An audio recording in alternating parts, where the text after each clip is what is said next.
Today's very special episode is brought to you by Carewell, an award-winning wellness brand and mission-driven retail destination. Carewell has long provided its customers with a curated selection of top-quality wellness brands, and now, with the same dedication and expertise, they've launched their own, the Carewell Collection. The Carewell Collection is a premium line of clean, lab-tested CBD wellness products created for sleep, stress, pain, and more, each naturally crafted and scientifically perfected. Carewell's calming CBD gummies just won Oprah Daily's 2025 Best Sleep Gummies Award. Wow.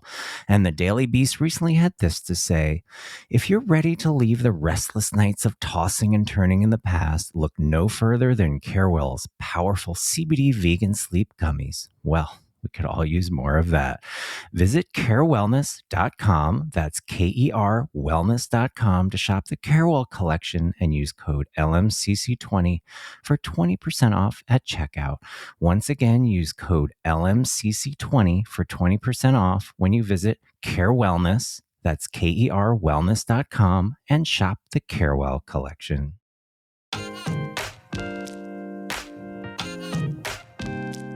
Hi there. Welcome to the Luxury Meets Podcast, a new kind of business podcast where we take you around the world to interview global leaders and get into their personal stories about chasing excellence across health, wellness, beauty, travel, sport, hospitality, culinary, beverage, retail, cannabis, design, and so much more. I'm your host, Jed Wexler, founder and CEO of LMCC. Before we get started, I wanted to personally thank an amazing award-winning brand, Mask Skin and Body, for supporting today's big episode. Mask is a spa-forward, clean beauty and CBD skincare brand founded by Sarah Mirsini that just won 2025 Best Sheet Mask at the Estheticians Awards and was named a Rising Star nominee by Fashion Group International for its groundbreaking plant-based skincare formulas, face serums, and sheet masks, all created to comfort and nurture healthy, radiant skin of all types. Visit maskskincare.com and enter code LMCC20 for 20% off at checkout.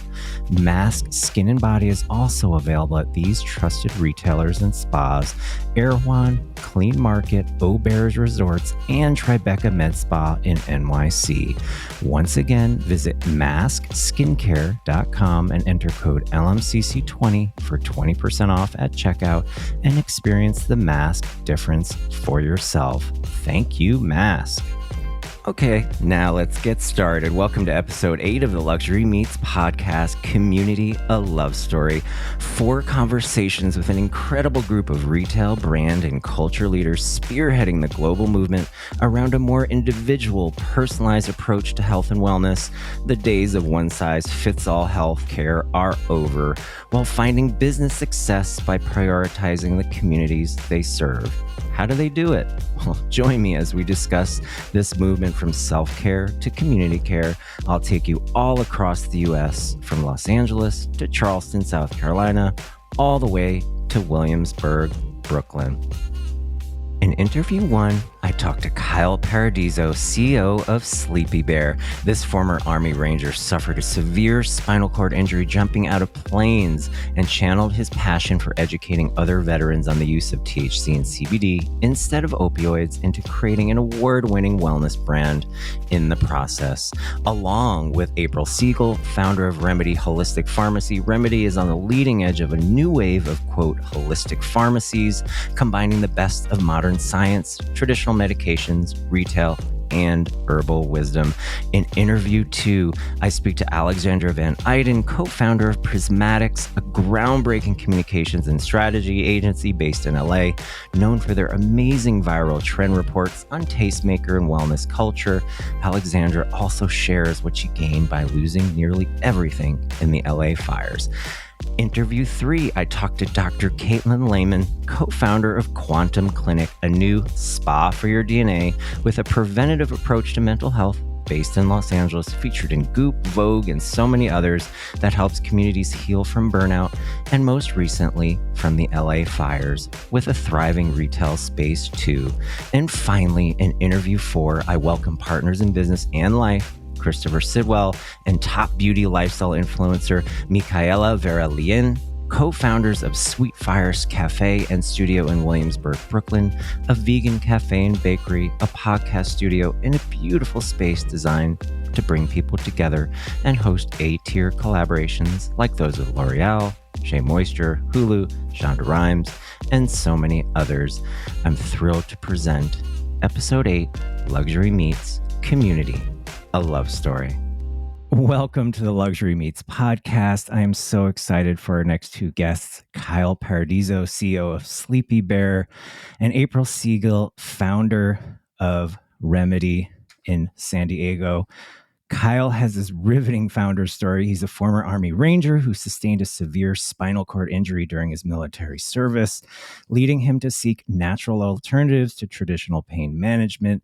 He soon discovered the powerful benefits of cannabis in relieving chronic pain, turning his focus of academic study toward the use of THC and CBD instead of opioids for the veteran population. Motivated by his own experience and driven to offer natural alternatives to opioids, Kyle founded Sleepy Bear in 2020, creating a modern wellness brand focused on promoting better sleep and recovery through cannabis-based products. And one of his very first, if not very first, clients, partners, retail partners who carried his brand is here today. Founder and lead clinical development pharmacist of Remedy Holistic Pharmacy based in San Diego, April Siegel. Remedy is on the leading edge of a new wave of, quote, holistic pharmacies combining the best of modern science and herbal wisdom. Remedy is where you can get your traditional medications while also receiving consultations with herbalists on staff, along with an herbal apothecary on site featuring a wide range of curated plant-based wellness products. Her team believes illness and disease cannot be viewed in a silo, but rather must be seen in the context of the whole person. Amen. And Remedy is women-owned and operated. April, you truly have a groundbreaking business model and a new way forward in modern wellness. Welcome you both to the Luxury Meets podcast. So happy to have you guys. Thank you. Thank you. So in this category, wellness, health and wellness, there's always seems to be these incredible founder stories, especially these aha moments, these epiphanies. And I'm just really inspired how you both respectively got here. And I want to know what your personal aha moments were. Kyle, you were an Army Ranger, a special ops veteran before you started your thriving wellness brand. How did that happen? What is your founder story? Take us back to that turning point. Yeah, my story goes back childhood. I grew up, I was pretty much the poster like dare child, stay away from drugs. I grew up in a pretty conservative household. I then went on to be a D1 college wrestler at a military college. And then I was Army Ranger Special Operations, which are all cultures that had very strict stances on weed and its negative effects. So very indoctrinated in an early age to be anti-cannabis. But I fractured my spine during my military service. And I was essentially left as a young man with a lifelong injury, having to deal with chronic pain that was going to only worsen over time. I was already growing up in an environment where I saw the damage that opioids could do to both the veteran population or people in my own hometown that I grew up with. And I knew that I needed a healthy alternative. And it just so happened that friends, when I was on vacation in California, where cannabis was legal at the time, convinced me to try it for the first time. And it was a like light bulb aha moment. I was basically no longer anti. Right. If I was a cartoon, the light bulb would have popped right up there. And for someone who had a scientific background, I was really disappointed in myself that for such a long time I had chose to be blind to the research in the cannabis space and how it could help me, and that this alternative solution was out there that I had just really closed myself off to. At that time, my job was primarily working with veteran students who were transitioning to new careers. And through my day-to-day job, I just saw myself in these veterans I was working with, people who had different physical, mental, emotional issues from their service that were very opposed to any notion at all of treating themselves with cannabis. And it was at that point that I realized it wasn't just a personal issue, a me thing, but there was a systematic issue in the veteran community that we were being indoctrinated to believe that cannabis was not an option for veterans, that it was not something we could turn to. And I knew it was something as a society we needed to address. And I personally wanted to learn about for my fellow veteran brothers and sisters. So I resigned from my job. I moved out to California to pursue my master's and my doctorate in leadership and ethics, with my focus of research being primarily the use of CBD and THC in lieu of opioids in the veteran population. And while I was doing this, I was working alongside a lot of members of the cannabis community in San Diego. So I had unique access to a lot of raw materials. And I began using my science background to basically workshop stuff in my own little mini lab I created. I applied some pharmaceutical technology to raw goods just for stuff for my own usage, began sharing it with people in the community just as gifts. And, here you go. I made this. Let me know what you think. And I started getting a big groundswell of respected members of the cannabis community saying, hey, you're making some better stuff at home than people are making in giant labs and facilities. You should look at getting involved in the business.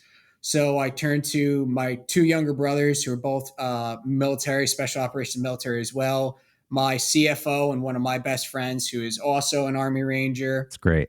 And my now wife, and told them my idea. And we just kind of pooled a small amount of money together. And they just said, hey, go do this. We believe in you. And that's really how Sleepy Bear was started. It's incredible. It's fascinating, the system you talk about. And April, on your end of things, what led you to start Remedy? You're also coming from the system, and you're this groundbreaking new take on a traditional pharmacy. Can you share your vision? You also have a traditional pharmacy background, so you're both in and around these systems that you're transforming. Yeah, so I didn't have quite the aha moment where I tried something and knew right that second. My path was that I was pursuing this traditional pharmacy route, and I had experience in some retail pharmacy, so directly with the community, the big brands. And I was like, that's not for me. So I went through more clinical route, meaning that I did a residency. I worked in a hospital setting. I did inpatient, and then I missed patient care. So I was, kind of struggling to find my place that fulfilled me professionally and as a pharmacist. And so I was, continually seeking higher certifications and higher, up the totem pole, I guess you could say, of the traditional pharmacy route. And so I was able to find myself in this big health system as a clinical pharmacist doing direct patient care. And I really lacked some of the passion that I thought that I would have in helping people. But most of my job was making sure you take your medications. That was medication adherence. And patients continually were like, I want to get off these medications. I don't want to take these. Right. And so I was kind of put in this position where, I wanted to make sure that they met their clinical outcomes and their health goals, but really started delving into what other tools could we use. And there weren't that many pharmacists that were interested in that. And a lot of even the physicians and the prescribers weren't really familiar with using, herbal medicine or supplements, and, they don't have the time. So, their take was typically stop taking those supplements. I don't know if they interact with your medicine. I don't want the liability to say yes, they're good to go. So then I started getting fielded a lot of those questions as people started knowing that I enjoyed doing that. And that's when I really was this is what I like doing. I like being able to answer questions about, are these supplements safe with medications? Because people weren't answering them. They were dodging them. And that left patients really kind of in this, like they had to pick one world or the other. And I thought that that was terrible, because there's some meds that I am full in support with, and others that I'm like, the benefit is not worth the side effects and the risks. And so that's where I was like, this is my passion. And, there wasn't really a pharmacy practice like that. And so luckily I had some support and resources to take the big step to, open the pharmacy practice that I wanted to see, be available for people, and that I, personally and professionally wanted to do every day. So that's how I got to where I'm at.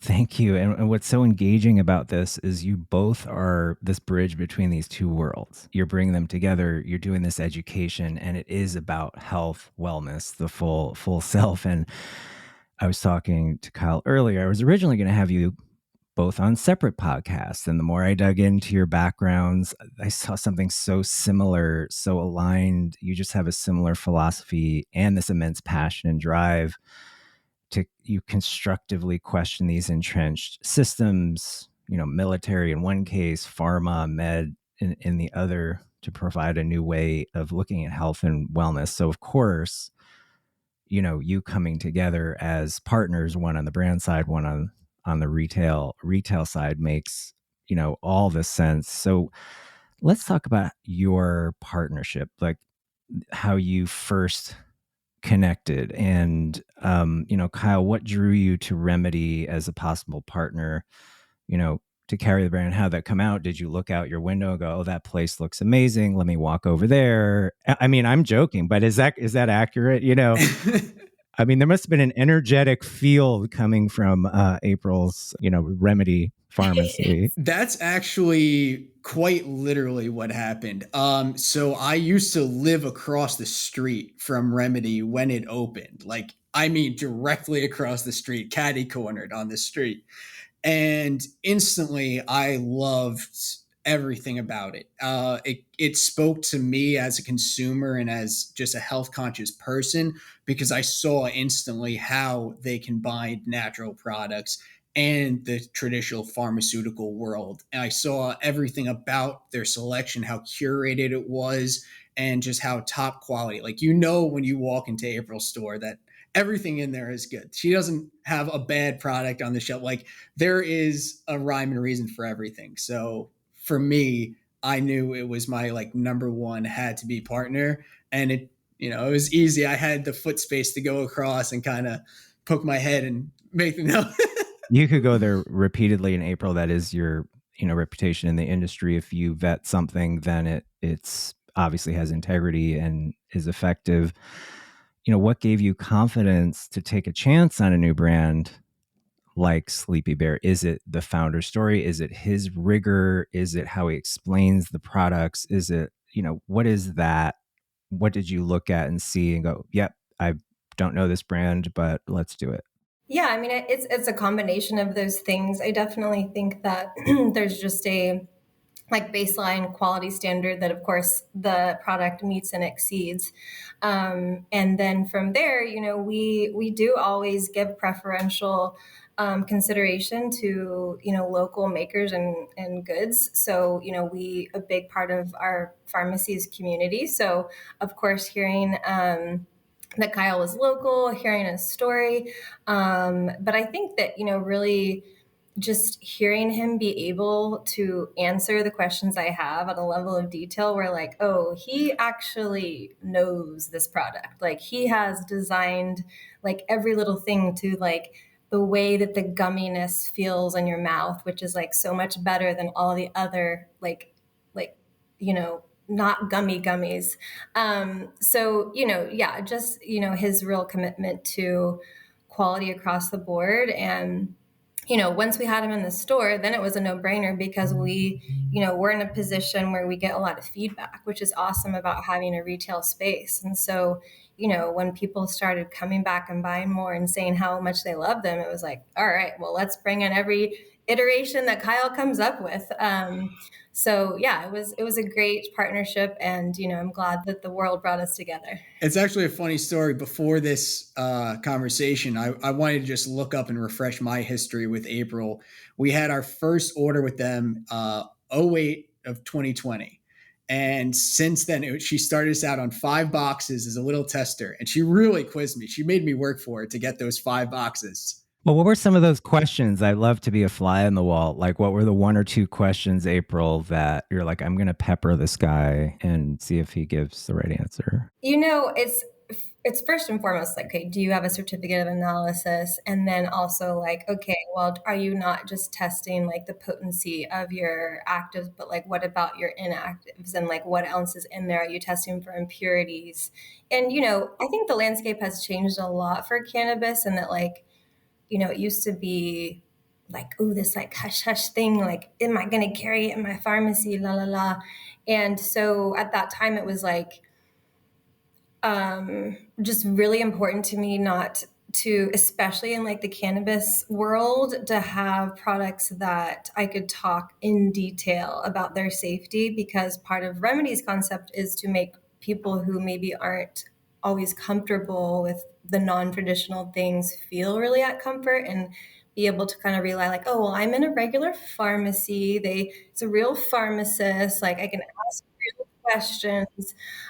So for me, it was like, I have to have this comfort with the product myself, because I want to make sure that, people who are nervous about this can get the information they need, and that I can, I have all that information. And so I need to work with a partner who, I trust to be, honest about what they're doing, and B, that can really know their product and answer those questions. And Kyle was, always able to, where other companies are, let me get back to you. Okay.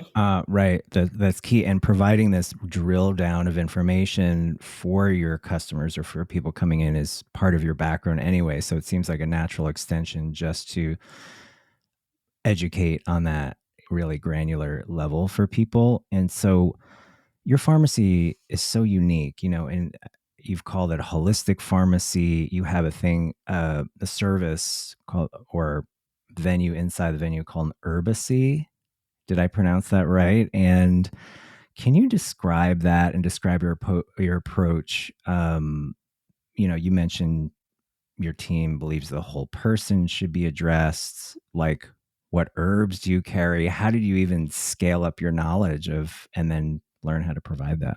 Well, I am, a lifelong learner, so there's still much for me to learn in the herbal world. But thankfully, I do have herbalists on staff, and so we have lead clinical herbalists. And our herbacy is really just our area that we keep our like dried cut herbs and our herbal tinctures. So part of the service that we offer is the opportunity to meet with an herbalist and have them design like a custom tincture or herbal tea. And then, that's just, because it's at Remedy, then also you can, have your medications there. You can do this, you can ask questions, you can have an herbalist and pharmacist review your information. So yeah, it's definitely my favorite spot in the pharmacy. It has good vibes there. It's very cool. It's a very cool spot back there. And you guys are a really great example of how a retailer and brand can be aligned. What makes a partnership like yours successful, or frankly, any retailer brand partnership? I mean, this is 5 years in, I think, so far. What are your keys to the success that you've had? I mean, I think with me working with April, it's just always having that open line of communication, just saying, hey, what do you need? What better can I provide? Is there any questions? And then just me being available to her when she does have those questions. Like if she has a customer that has a specific need, if she doesn't know it, just being there to answer that as quickly as possible so that she can give that information to her customers, so that I can be more of an extension of her staff's knowledge and stuff like that, I think has been very helpful. And from her, she's always been a great representation of our brand. The amount of times I've heard people in our inboxes say, "Oh, I found your product at Remedy. The store staff there was so helpful, educating me and like making me feel comfortable." And then for me, that's great. My job is done there, you know. Yeah, well, I love to hear that. And I feel like the same, yeah, having that open line of communication, and just that accountability, like if someone reports something weird, like, we can ask questions, we can follow up, we don't start, having doubts. We can come in for education, questions we haven't thought of. And I think and having someone educating, the people at Remedy, our team, is really, a major asset, of working with Kyle's company. So that's not offered by all companies. And so the more we know about the product, the more it sells, for sure. Well, let's talk about the role of consumer education on the retail side. April, how do you scale that? What kind of resources do you need to put into that? And what formats do people intake? And Kyle, you've educated your culture and audience away from opioids little by little, and then April, is the idea to move completely away from pharma, or is it this integrated mix, I think, which is what you were referring to? But going back to, how do we do consumer education so it serves your business? Big pause. Yeah. The question on like scaling things is like, we're right there trying to figure that out. I think that I am really hopeful in the next generation of pharmacists. There's a lot of things changing in the pharmacy world. I'm sure I don't know, I might just get like totally all the pharmacy news and no one else does, but a lot of the big box pharmacies are laying off, Right. closing stores. There's a lot of questions about, where we go. And there's a lot of pharmacy students, a lot of new pharmacists, new old pharmacists that find Remedy and are like emailing me, calling me, like, I love what you're doing. This is what I want to do. I want to do this. So I don't really feel my role, or like, I guess I should say, my passion is not like, oh, I want to go and like make a million remedies all over the world, because that's just not what I want to do. But I would love to be involved in educating the next generation of pharmacists, to have an integrative approach and not shy away from, questions on the use of both. And I do, to answer your question, I think it's not that we're like going away from, pharmaceuticals. I think it's having a really like individual approach on the pros and cons of what that medication does for you. And that's hard to do, right? Anything you're doing like personalized and individualized, it's hard to scale because it takes time. So, maybe there's an AI opportunity here. I don't know. Maybe that's how you scale it. But I'm kind of focusing on programs, at least at Remedy, where we can have students, where I work with my herbalist to make a curriculum to help them field these questions, so they know the resources, they know where to look, they know when things are truly high risk combinations, to just help promote people and not, pharmacists not being afraid of those questions. Yeah, thank you for saying that. I think we're so used to, throughout the years in this past generation, a one size fits all. You take these and then, see you later. And, what I noticed about cannabis customers and CBD customers, and now, more herbalist type, it seems so multi-generational. There isn't like one group over the other. I was wondering, Kyle, if you could speak to who your consumer is, if you have data on that. And then, April, you can take it from there. Is it this broad spectrum, or are we, I know you're focused on the veteran community, but you're not a veteran brand like per se. Yes. So while veterans are close to my heart, we are a company made for everyone, because the issues we're trying to address are, across the board. For us, our customer base is pretty broad. Sleep is an issue that affects everyone, old, young, male, female, white, black, whatever color. Sleep's a problem.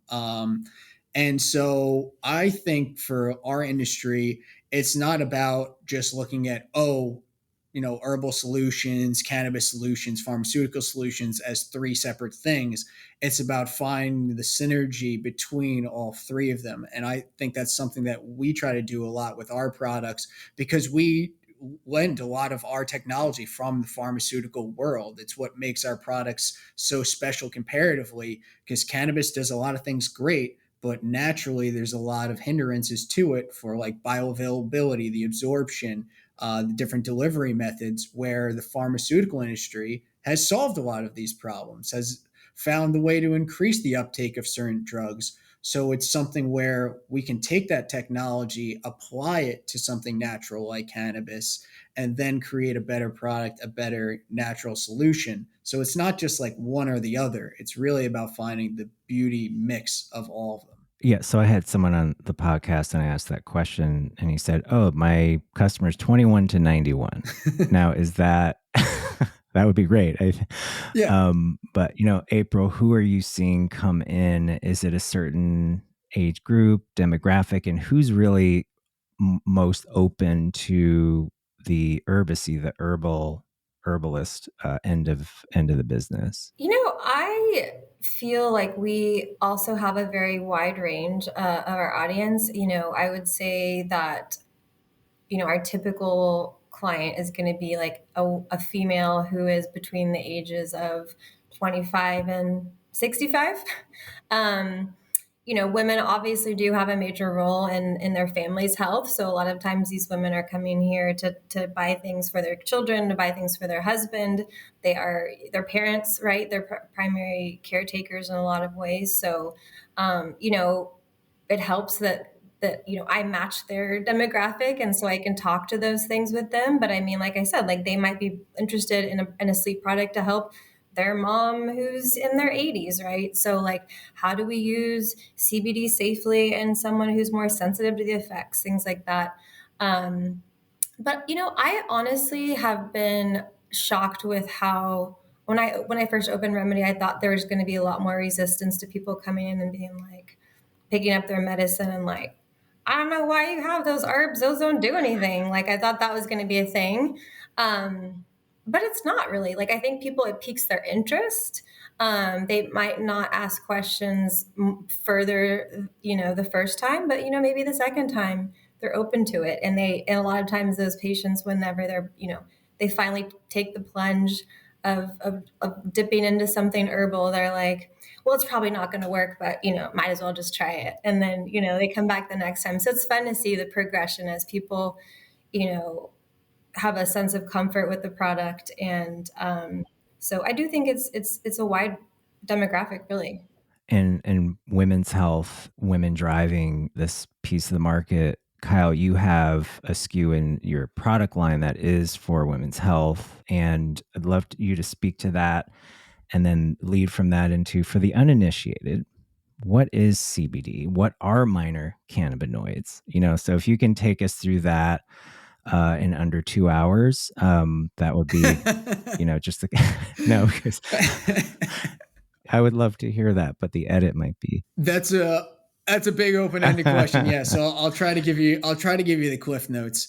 So when you're looking at the broader cannabis sativa, which includes, what we consider marijuana and also hemp, you can extract over 100 different cannabinoids from it. And people are more commonly referred to THC and CBD. It's the two things they mainly know. But there are hundreds of other minor cannabinoids, which each of them express themselves in different ways in the body. So you can really make a better formula that's more tailored to specific needs by utilizing these minor cannabinoid formulas. So for us, a couple of minors we use like CBN, which is the quote unquote, sleepy cannabinoid. It is what helps customers get that sedative effect more than just CBD. CBD is kind of the jack of all trades, master of none cannabinoid. It does a lot in helping manipulate the endocannabinoid system in the body, but it doesn't have as strong of an influence in like one specific area. So Lady Bear, like you mentioned, is our menstruation and menopausal support formula. So we took a couple of different approaches with that, where we took CBD as your kind of broad coverage, CBG, which is a more daytime energy and pain management, and CBC specifically, which has been shown to help reduce inflammation and specifically gut inflammation, which is great for cramping, bloating, and all the general issues that most women have to deal with around their period, but also including stuff like vitamin B6, B12, D3, and lemon balm extracts. So, like what April does at Remedy, combining herbs and other nutraceuticals with cannabinoids to create a more well-rounded and holistic product, not just approaching the issue from one or the other. So there's a lot to go into there. No, that's well said. I mean, I think we're so used to like how we started, like, okay, you're just going to use this one thing, and then now you're providing this, integrated approach. I just have a few more questions for you. And Kyle, what was it like to go from being an Army Ranger to running your own business? Are there parallels? I really, what experience and skills from that do you bring to Sleepy Bear, and you hire mostly veterans? Like, how are the cultures different, similar? How is that working for you? So the culture in Ranger Regiment is very much there's no or can't is not really in your vocabulary. Like if you're given a task or purpose, that task or purpose needs to be completed. That's just really the bottom line. I approach that with my own business when I'm tired, I'm sleepy, I don't want to do something.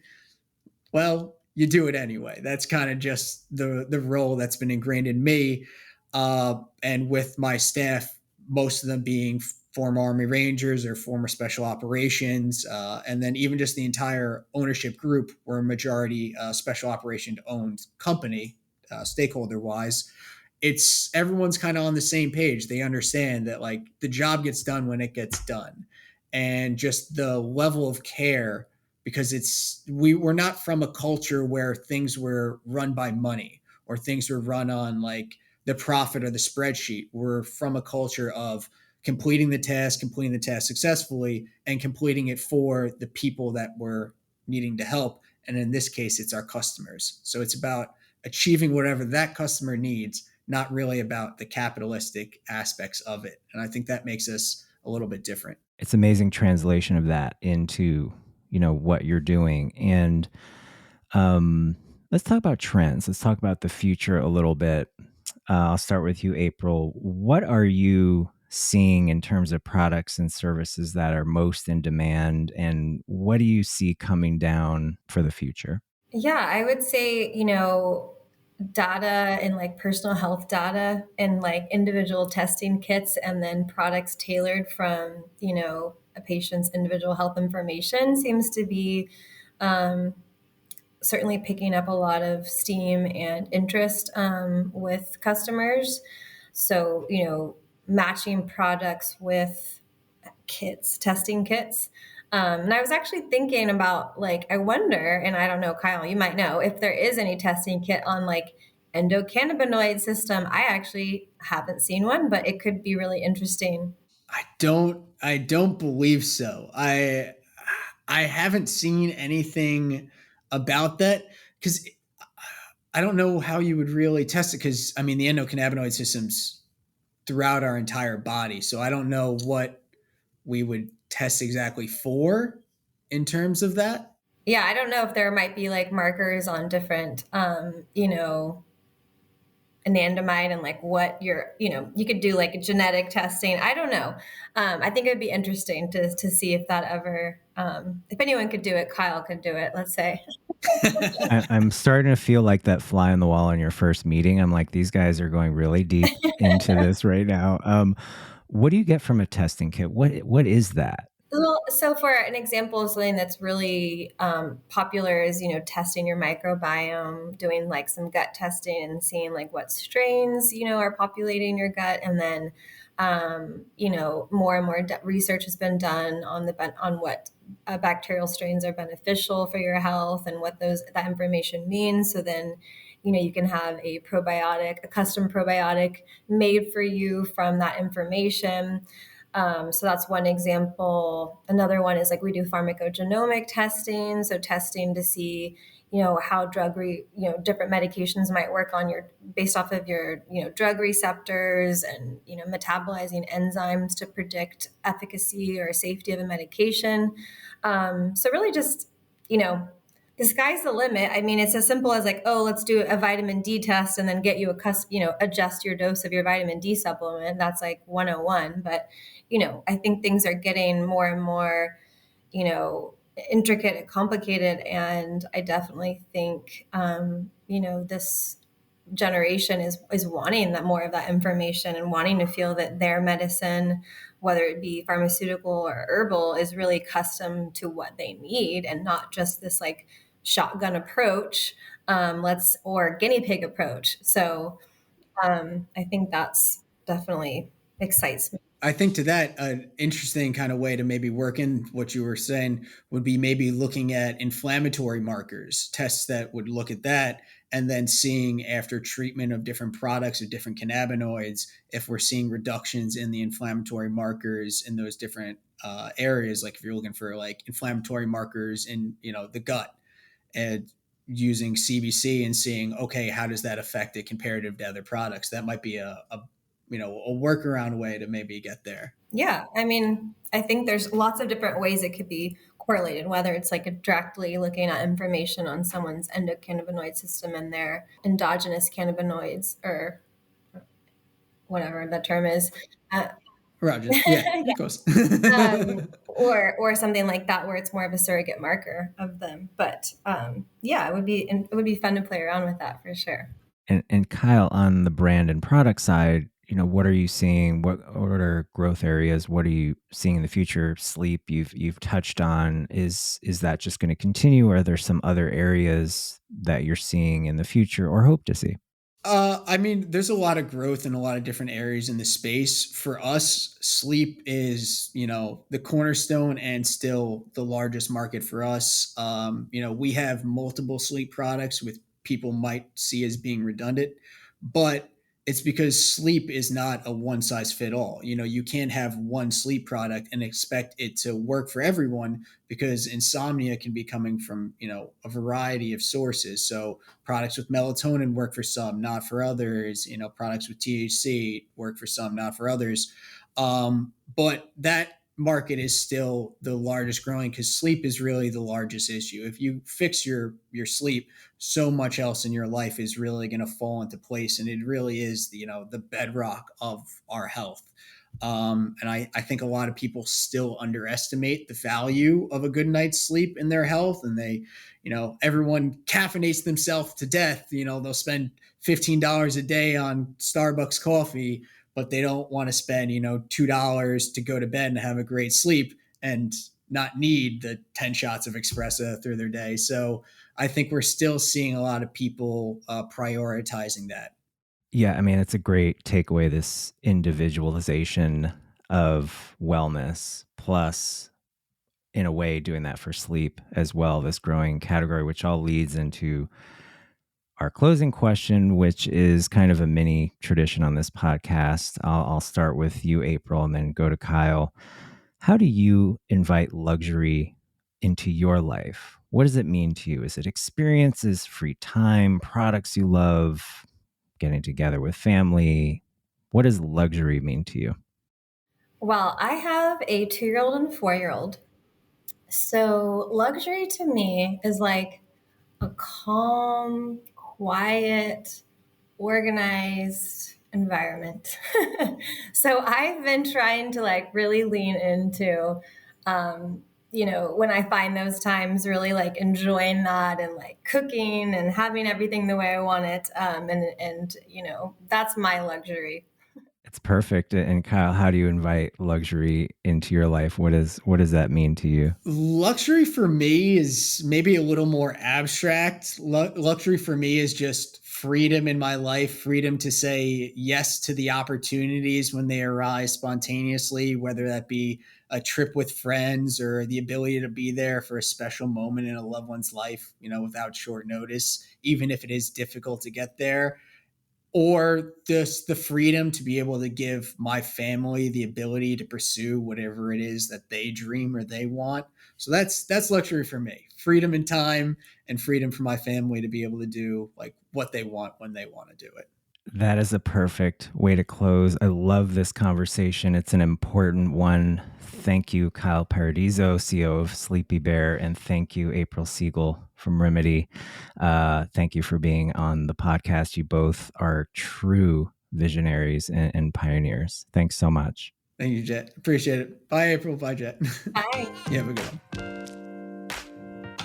Kyle and his team from Sleepy Bear also wanted to give our listeners something really special. Head over to sleepybeargummies.com, that's sleepybeargummies.com, and use code LMCC20 and receive 20% off at checkout. And now, my interview number 2 with Alexandra Van Eyden, co-founder of Prismatics. It is my pleasure to welcome Ali Van Eyden, co-founder of Prismatics, to episode 8 of the Luxury Meets podcast, our community care episode about this new wave of future-thinking wellness spaces that also have a community focus. Prismatics is a truly groundbreaking communications and strategy agency based in LA, covering fashion, music, luxury, cannabis, tech, culture, psychedelics, wellness, with clients as varied as Grimes, Microsoft, and next, a whole bunch of firsts. The first global luxury co-working community called Noya House. The first luxury cannabis and CBD brand, Lord Jones. The first mainstream functional beverage, Kin Euphorics. And so many others, including our conference, LMCC, which is how we met in 2018 when you provided us with some incredible celebrity speakers and showcasing brands. Welcome, Ali. I'm so happy to have you. Thanks, Jed. It's great to be here. Crazy we've known each other for so long now. I know, 7 years, so it's about time. Yeah. So jumping right in, I've always thought you and the team were the first to bring so many things forward that are ahead of the curve. I definitely see you guys as leaders in this new wave of modern wellness brands, like a new way of looking at it in the culture. So how did you get here? What is Prismatics? What was that aha moment that resulted in you starting your company? What is your vision? What was your vision? Let's start there. Yeah. Prismatics was a kind of a side project that I started in 2011. It was for the Grimes album release party for her Visions launch party. I was working on it with a couple of friends, and we decided that instead of just inviting people to this party, it would be cool if we had a brand that invited them. So we developed it there. And then it was just kind of a blog with, trend forecasting ideas and different things that I would publish on the side. This is when I was working at Starworks Group. And then in 2013, Prismatics really became what it is today when I partnered with Alexis Florio, who's been my business partner in it through the entire communications agency. We never really had a business plan. I think that we've always just operated off of our intuition, selecting clients based on things that we like and we're interested in. And I think she and I both have a real finger on the pulse, I guess, to knowing what is next. So we've really made all of our decisions just kind of on the fly, and had a lot of great luck. Most all of our clients have been word of mouth. Yeah, I mean, you're known for that. Like, what kind of clients do come to you? What kind of clients, do you represent? Because it is different. Yeah, it's different. But in the best way. Okay, yeah. When we started out, it was a lot of brands that she and I were friends with, and we were just helping brands out, like Crap Eyewear, which is a really great LA-based sunglasses company. Alexis was working with Cult Gaia, so that became one of our clients. This was early on, right as Cult Gaia was blowing up. We worked with Moon Juice, helping them launch their Silver Lake store, just a lot of like culture, lifestyle brands. And then in 2015, we realized that cannabis was becoming recreational in California, and we saw that opportunity to treat a cannabis brand just like any other CPG brand. And we had the opportunity to do that with Lord Jones. They were the first or the second cannabis brand that we worked with. First, we did the launch of Chong's Choice, which was really fun working with Tommy Chong. But working with those brands, just treating a cannabis brand like a CPG brand, another wellness brand or health brand, something like that, instead of like a stoner brand, we really created a niche for ourselves in developing those brands and taking them to the mainstream markets. And then now that's parlayed into psychedelics. We're working with a lot of early psychedelics, thought leaders and conferences and things like that. Just as like you said, the future of health and wellness. Yeah, I mean, I thought it was interesting when we connected, you helped us get the founder of Lord Jones at our very first event, which launched them, you and this movement launched them into Sephora and all of these huge retailers with their CBD and cannabis. And, it really set off that movement because it was like, oh, here is a luxury brand. Here is a potentially global mainstream brand, regulations aside, that we've obviously seen. And it really was like a wellness brand that I don't think a lot of people looked at and were like, oh, I'm going to get this into Sephora. I'm going to do these luxury events. I'm going to, position this brand into this luxury mainstream. And so I think you guys bridging that gap and, speaking of those kinds of trends, you're known for releasing these amazing viral trend reports on this like tastemaker meets wellness culture. And they're just like a must read. Everyone has to read these. You and your team have a way of seeing things before they explode in the mainstream, but also like helping them explode into the mainstream. And right now, can you share, flash forward from 2018 to right now, a lot has changed. Can you share, 3 or 4 things you and your team are seeing, that you hope to see and that you're helping to move forward? Sure. Yeah, those trend reports are like the most fun thing we do. I love that you enjoy them because for me, it's just like a fun creative exercise. Yes. But yeah, like you said, most of our clients are on the cutting edge of health and wellness. So this is just stuff that we're interested in and hope that other people are too. Some things that we're working with right now that are interesting, and I would definitely say are trends that are about to blow up. Kanna, which is a plant. There's a brand called Ka Empathogenics that makes a daily Kanna supplement. This is something that helps support your nervous system so that you can better deal with stress. So just and thinking of this in like a beauty wellness perspective, like beauty is now taking mental, emotional, and physical health into account. It's a great point. We just released the podcast with the director of beauty and wellness at Women's Health, and we had this long conversation, exactly what you're saying.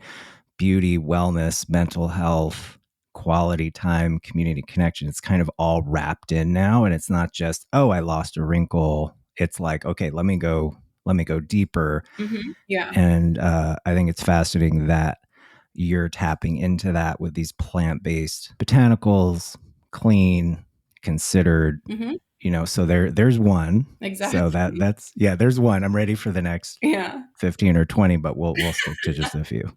Yeah. I had a call this week with somebody who's starting a metabolic function brand. So it'll be a supplement to support metabolic function, and just thinking about that as like the key to overall health and something that we can control and support. And what does that mean actually? Like metabolic function for the 5-year-old interviewer here? Yeah, well, just, your metabolism and how your body breaks things down and how your body burns things or stores things, so just kind of like optimizing how your body is functioning. So instead of losing weight by just starving yourself of calories, like getting your body to perform better so that you can eat things that you might otherwise think that you need to avoid.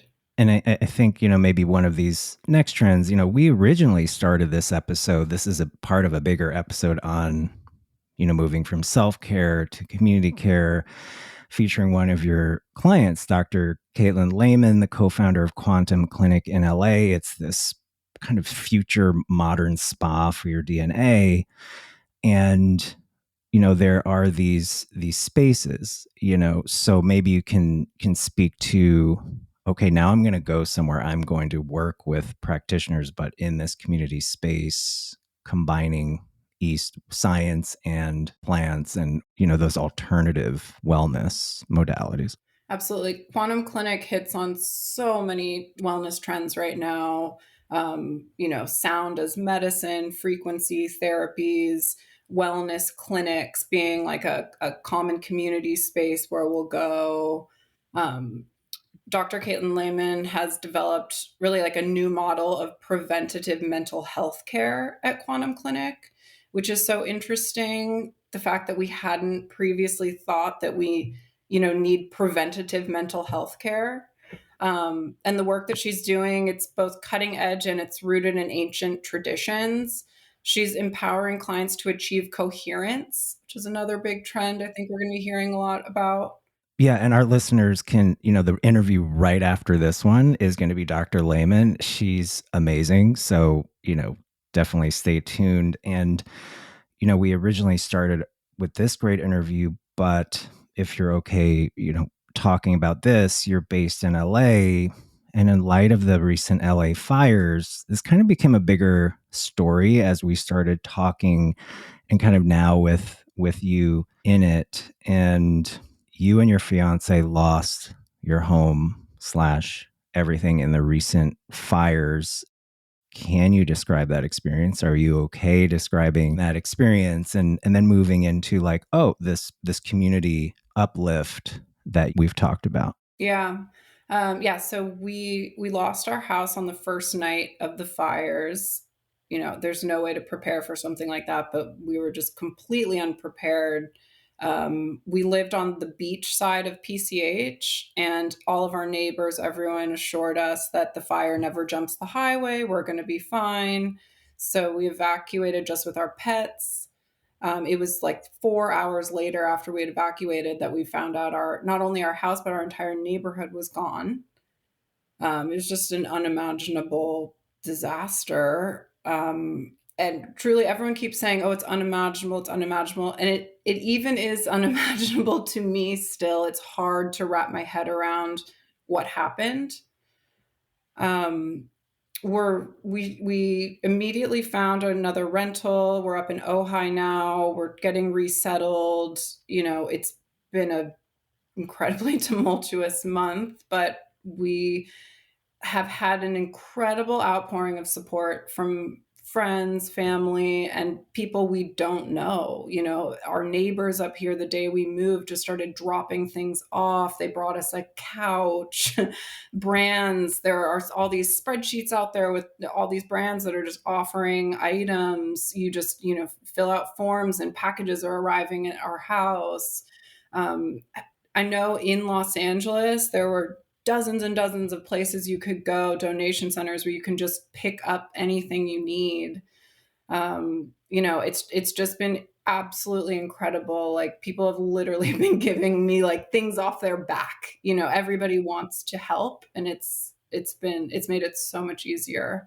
I mean, that's amazing. This like community connectivity. It's like you go from, okay, we're all individuated, we're working remote, to like this tragedy, and then now we're connecting. So in a way, okay, so this is like kind of a peek into a way forward. So for our wellness, and especially yours, how do you I guess maybe bounce back is not the word, but how do you work through this mentally and professionally? You own a thriving business with a partner, it's what has worked for you, and has this changed you in a way? It has changed me a lot, and that's not something that I expected. Like right after the fire, my natural instinct was just dive back into everything. And the more I tried to do that, the more I realized, no, I need to slow down. I need to be more intentional about what I work on, how I spend my time. An experience like this truly does make you reevaluate everything. And like you've been saying, like, a slower pace, being more intentional, having community support. It's just like a 180 from the way that I was living and operating before. And it is the most important thing to me now. I mean, that's a fascinating realization, that kind of rest as the work. And we're in this productivity, capitalist, individual weighted, not commenting pro or con on it, like, but that's the system. And it's like, okay, you don't work for a day, especially if you're an entrepreneur.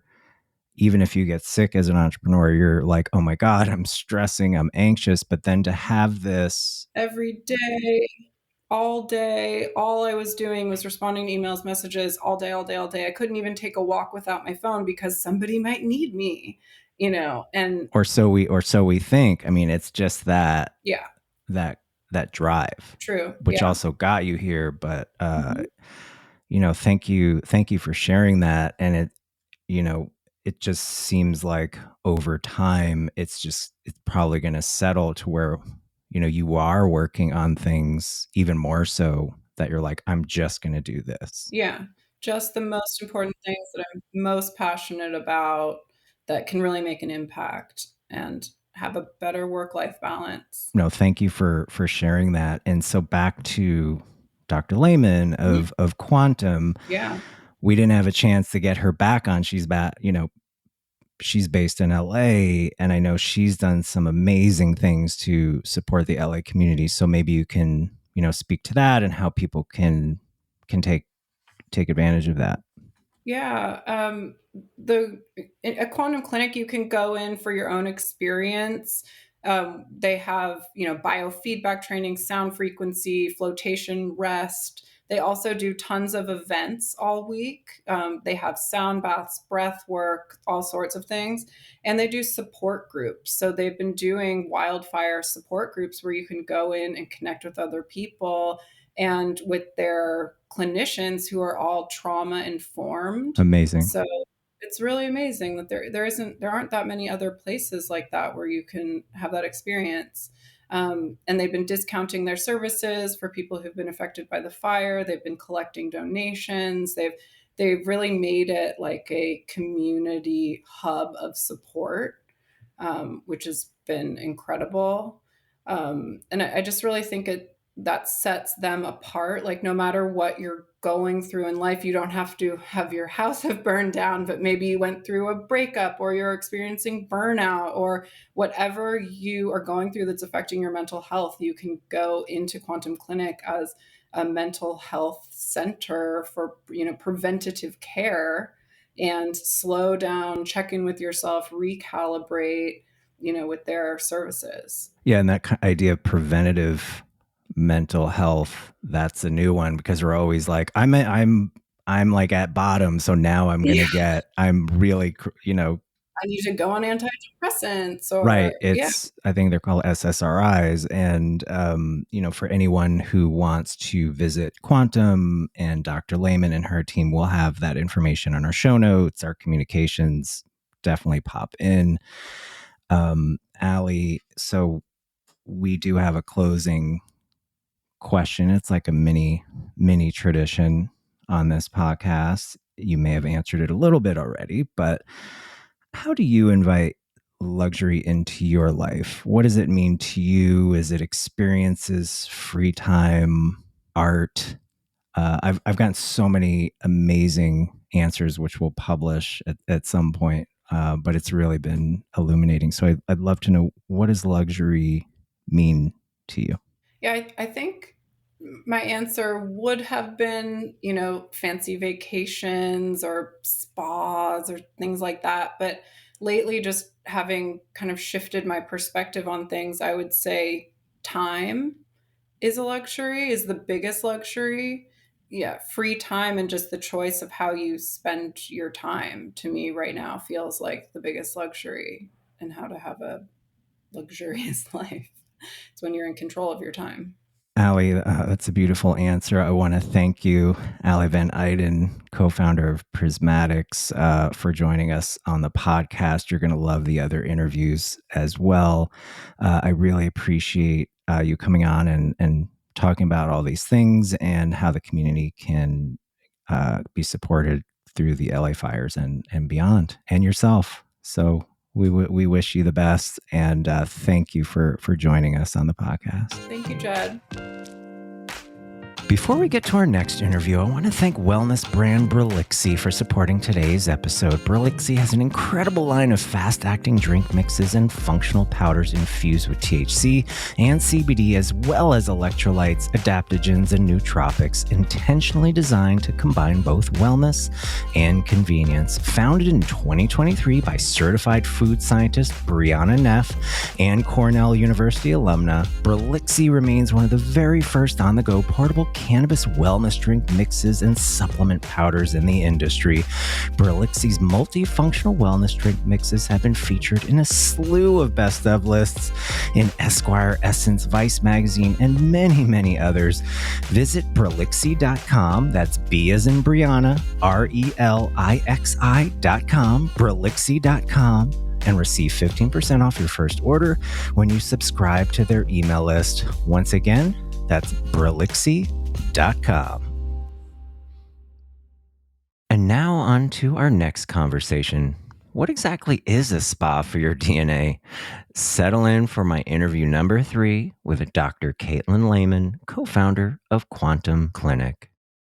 It is my pleasure to welcome Dr. Caitlin Lehman, a Harvard-educated psychologist and co-founder of Quantum Clinic, a new spa for your DNA in Los Angeles, California. Her work at Quantum Clinic focuses specifically on what she calls achieving, quote, coherence when the mind and body are in sync, and helping our communities heal from burnout, which she believes we are all suffering from. Yes to that. Quantum Clinic is on the leading edge of a brand new wave of holistic wellness spaces, combining the best of modern science and alternative healthcare solutions. Dr. Lehman has been featured in Goop, Vogue, the Los Angeles Times, and so many others. I'm really excited to have this conversation. Welcome to the Luxury Meets podcast, Dr. Lehman. Thanks so much, Jed. I'm really excited to be here. When I first heard about Quantum Clinic, I was reading up and I saw one of your mission statements said, you're in this to reverse stress and connect to your inner wisdom. And of course, I knew we had to have you on our podcast immediately on our podcast. And in this category, there always seems to be some defining personal aha moment that inspires the founding of these incredible companies. And I was wondering what that was for you. How did you get here? Well, that's a big question, and I'll do my best to answer it succinctly, because I don't think that it's really ever possible to separate a founder's life experience in its totality from the advent or the creation or the birth of a new business. But that said, I, myself have a background in clinical psychology and have worked in a variety of settings here in LA County for over 15 years. Forensic, serious and chronic mental illness, substance abuse and rehabilitation. So I have a lot of, kind of experience working with people who are really in need. And then I guess kind of beyond that, on the personal level, I myself have dealt with mental health struggles, depression, anxiety, panic attacks when I was a child, and even, resulting in needing to take some time off and some time away because of burnout and, just really reassessing what's possible. So, I really see our work here at Quantum Clinic as more about the development of new models of mental health service delivery that support whole health and human functioning, not just a space where you can go and kind of get the same old traditional talk therapy, but a space where you can actually learn the skills to regulate your own autonomic nervous system, to access that wisdom within, to really begin to quiet the mind and listen to the heart. And this is really transformative work, and I'm incredibly grateful and privileged to be doing it.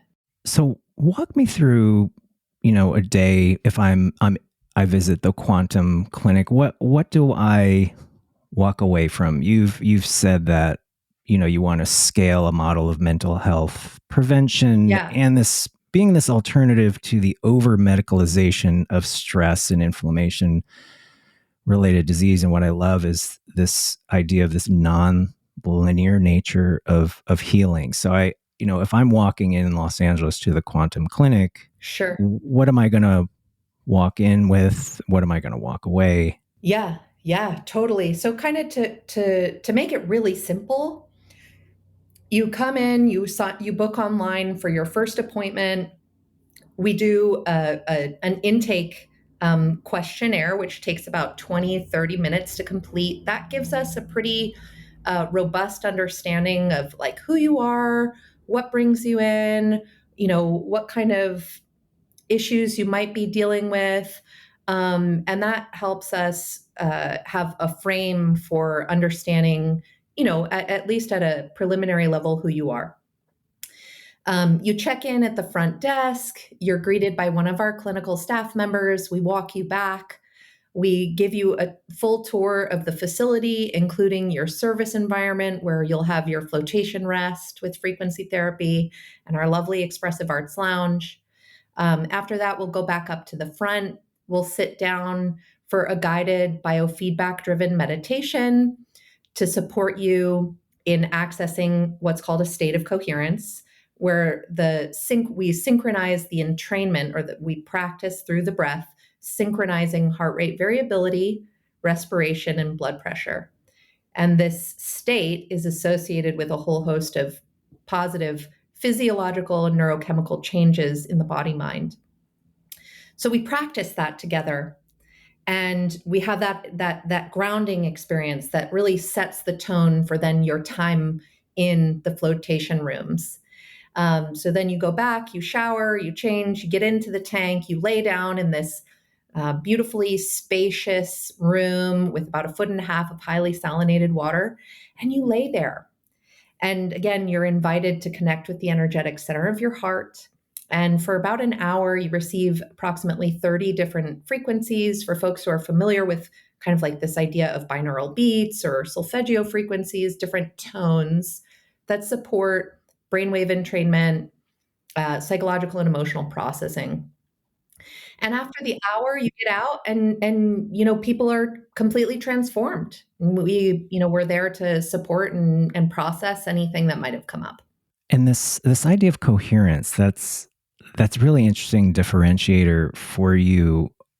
You have this intake, you have this flotation experience, you have meditation, and what other modalities are involved in this healing through coherence? Can people feel this mind, body, heart, brain coherence, which I find fascinating? Yeah. Look, I mean, in the psychological sciences, right? You go to school for all these years, Like ultimately, whatever you do, it whittles down to supporting people in the development of insight and awareness into their own experience so that they can become more capable in their own mind and heart of making the changes in their life that are necessary to be aligned with their highest good, right? Their most vibrant, energetic, and joyful self, right? Because the health is that, right? It's this qualitative energy of, and knowledge, deep understanding that whatever life throws at me, I can handle it, right? And it's not about pushing so hard that we burn out. It requires a balance. And rest in particular is a really important part of that. So coherence is a really beautiful term, and there's been a lot of literature that's come out of on this from the HeartMath Institute. If people are interested to learn more, they can definitely go and read any of the clinical studies that are available freely on the internet. But at Quantum Clinic, we want to support people in developing a sense of what's called interoception. So bringing more awareness to the internal sensations, images, feelings, and thoughts that arise that are uniquely yours, right? Through that are a function of your own life experience and cultural upbringing and family composition, right? Like those are the things that make us us. And developing this awareness of our internal experience can support people on their healing journey. Oh, so well said. I have a follow-up question to that, but taking a step back, why open quantum? Why now? Are we in a health crisis individually and collectively? What exactly is happening to us? Have we separated our minds and bodies to such a degree that we need more quantums? What is happening? Yeah, no, that's a great question. So the answer to why now was, the idea for Quantum Clinic really came out of, what I saw during the pandemic, right? Yes, I do think in large part we've sort of severed the head from the body, and that in general, more awareness of body is beneficial for people's mental health, which is typically associated with our thinking mind, but it's actually so much more than that. It's the whole sensory experience of what it's like to be alive, which involves implicitly and explicitly the body and the body-mind. Quantum Clinic is really a space or a wayfaring station for people on that healing journey. So I do think it now more than ever. I mean, we could talk about the increasing rates of disease, but beyond all of that, it's like, no, we need spaces where people can heal. And that's why I started Quantum Clinic. Now, could Quantum Clinic and others like it be considered potentially our new third space? Back in the 90s, I remember the coffee houses and Starbucks. Totally. They were like, oh, this is the third space out of home and work. I didn't see any healing in there. I just saw coffee and hanging out. I just saw coffee. And some indie bands, which is great. Have we evolved to these holistic healing destinations like Quantum as our third spaces? Are you seeing that, or is this filling that need? Well, I love that question. Yeah. And I do sort of think it's a good parallel to draw. I do think people are looking for spaces. Often I reflect on the movement away from traditional religious institutions, right? Like the original third space was church or synagogue or a mosque, right? Like that's the original third place that people would go to be in community and to connect with one another and support one another through life's challenges. And in modern society, that's not doesn't have as much salience or prominence in a lot of people's lives. So Quantum Clinic really is kind of a spiritual space. It's right on the LA River. It's got this beautiful connection to nature. You are allowing yourself to connect to, those more esoteric or metaphysical parts of the human experience, but we also try and bridge that with contemporary scientific understanding of, what's happening internally to your body when you're in this state of deep reverence or gratitude or appreciation, right? And those qualities, those emotional states, which are really key to evoking the state of coherence, people do often associate them with, a connection to a higher power or their own divinity or inner peace. Now, who is your customer, your client, your consumer, whatever word is preferred, and what do they need to know? How do you scale this client education? The stuff you're telling me and our listeners, when people walk in or they're about to come in, like who is coming into quantum, and Sure, how do you communicate and scale what they need to know so they have the tools and the information? Yeah, well, I appreciate that question. One of the things that we often say is every body deserves rest. And, rest is an industry acronym for reduced environmental stimulus therapy. So the unique thing about Quantum Clinic is it's appropriate for people who may have risk factors associated with mental illness, but no present signs or symptoms.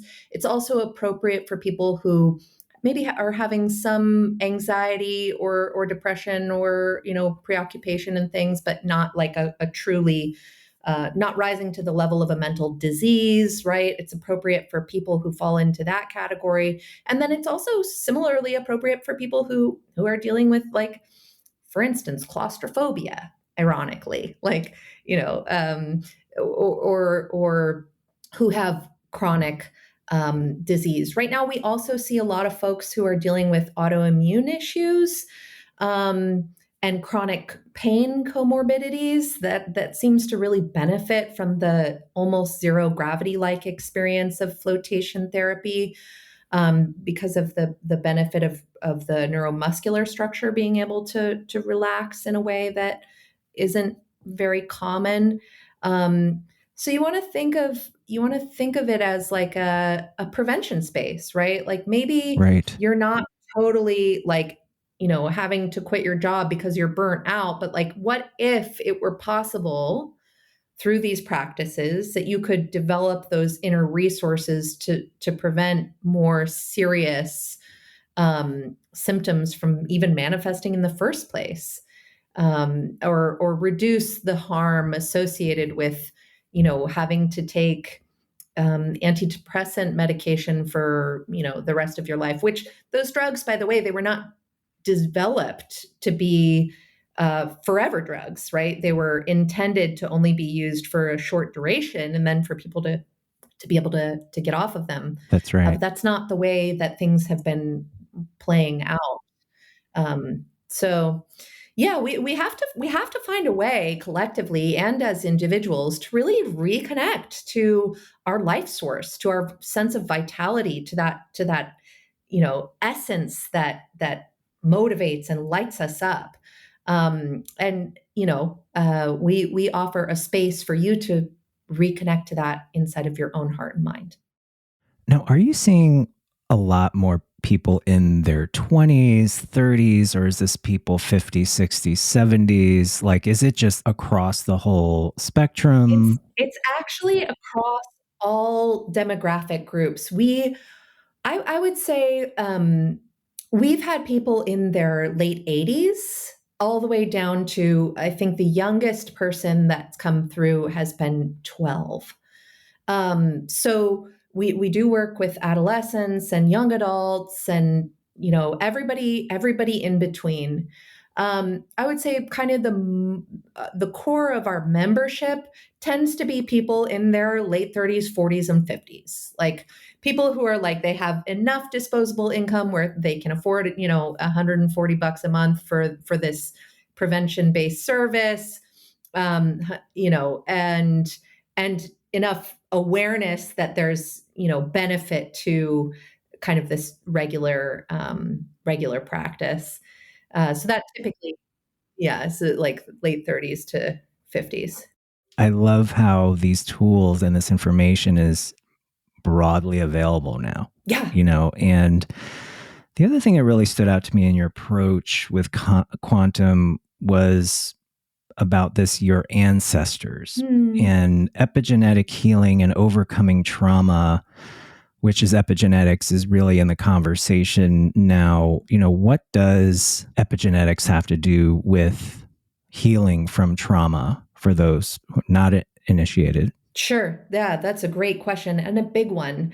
So I hope I can do it justice. But epigenetics, is a relatively new field of study which looks at the gene-environment interaction and how our environment, which includes our inner environment, affects the manifestation of or the activation of potential which may exist inside of us at a genetic level, right? So when you really begin to understand that this human body mind is not actually a solid object, but it's a process that is emerging through space and time as me or as you, right? Your genetic code is not determined. It's a set of possibilities for the expression of you, right? And so if we can begin to harmonize our inner environment, and we are talking about our inner environment here in our work at Quantum Clinic, it's the realm of sensations, images, feelings, and thoughts. How can we create a more compassionate and loving inner voice? How can we provide ourselves with the nurturing that maybe we didn't effectively receive in childhood? Like, this is deep work that's lifelong and ongoing, and changes over time.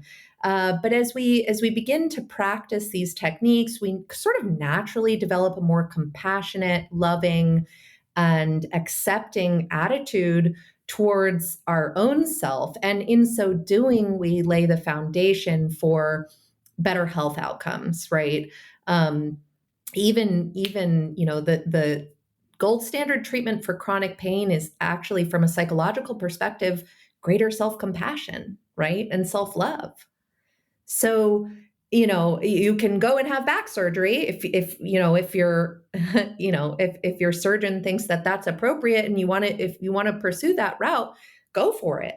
But also there are other options on the table that may be less invasive, that may be less costly, that can support you in really experiencing profound change. No, it's fascinating that you're providing a space that at least begin the process of laying down these new tracks and healing from ancestral traumas, potentially. And stepping back to quantum, you also have a curated shop on site, right? You also you have these services, and you're also provide these products. What are you carrying? Like, how do you select those? Because you have such an elevated service offering of healing. What are you carrying in the shop? I think it's a really nice addition. Oh, thank you so much. Yeah, we love the shop. It's so cute. We have a few, I don't know about you, but I, for many years, when I first started therapy back in my, when I was in my early 20s, after I would go to therapy, I just wanted to buy something. Like, I loved it. I feel that. I get that too. So we have a lovely curated selection of coffee table books, some Taschen books. We have a variety of really organic and clean products like Nature of Things and ingredients. We sell some books that are kind of in the paradigm of healing through coherence. So we carry literature by Dr. Joe Dispenza, The Body Keeps the Score by Dr. Bessel van de Kolk, which is a classic. We have a Queen Afua book called Sacred Woman. And then Masumari Emoto's book, The Healing Power of Water, Veda Austin's latest book that looks at similar concepts of how thought or intention affects matter through, the crystallization of water molecules. That's a really interesting concept, right? That when applied to the human body, it has the potential for some interesting outcomes. So, so we have just some beautiful beeswax candles and, scrunchies for the ladies. All the things you need to purchase while you're healing. No, it's part of the healing process, retail. Yeah, some Palo Santo, some sage, it's just, maybe pick up a gift for a friend while you're there. I just have a few more questions. We're in the trend snapshot part of the conversation.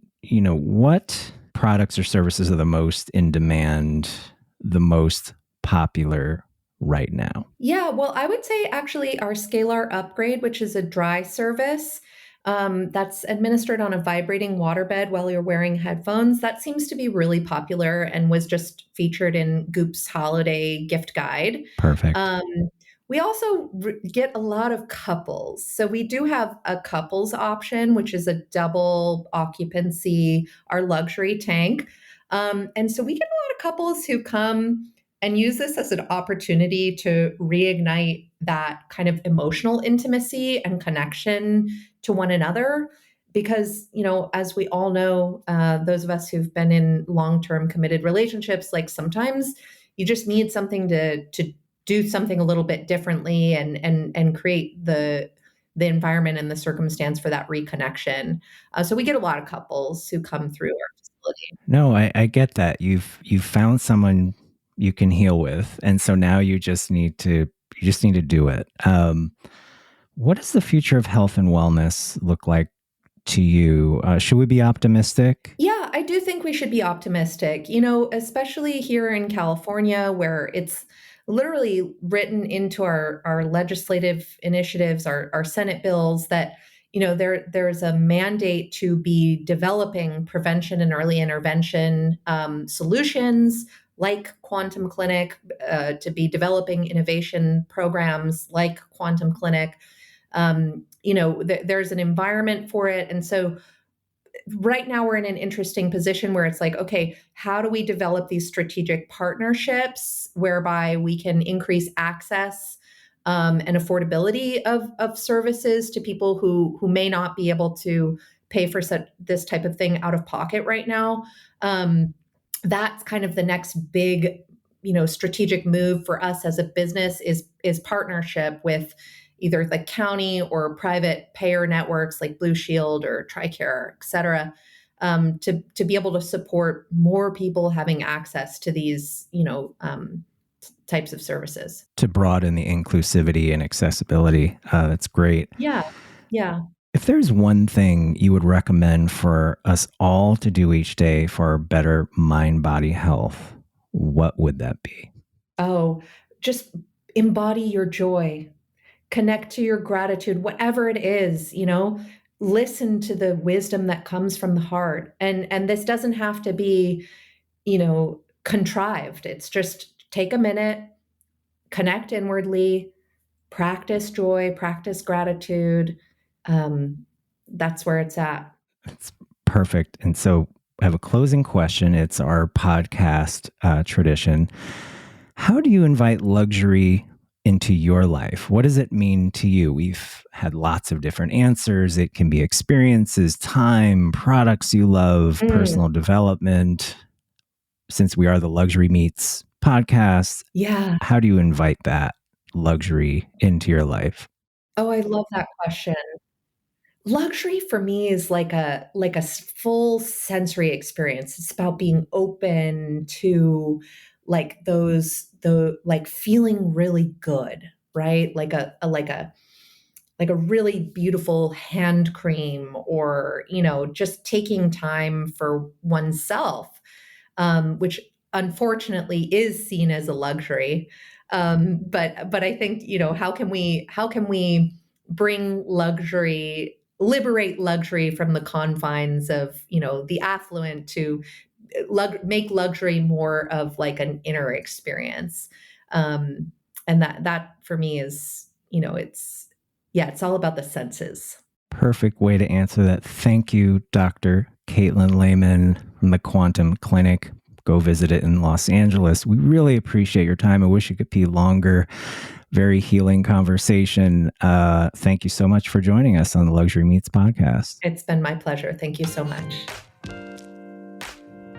Do you want to reach an ultra-targeted audience of 30,000 decision makers, retailers, press, and business meets wellness enthusiasts?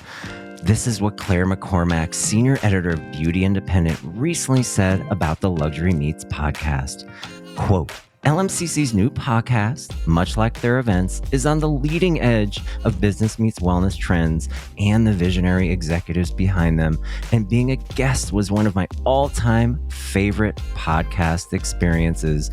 And one of our listeners recently said this, quote, the go-to podcast for all things luxury wellness, 5 stars. So to sponsor our podcast, drop us a line at sponsor@lmccshow.com.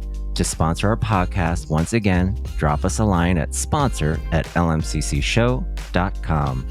And now, enjoy the final interview in this episode, my chat with the dreamers and creators behind the Sweetfire Cafe and Studio in Williamsburg, Brooklyn. It is my pleasure to welcome Christopher Sidwell and Michaela Veralien. Did I say that right? Yeah. Co-founders of Sweetfire Cafe and Studio in Williamsburg, Brooklyn, a vegan cafe and bakery, a podcast studio, and a beautiful space designed to bring people together, host gorgeous events, and A-tier collaborations. They're also partners in life and in business, which we love.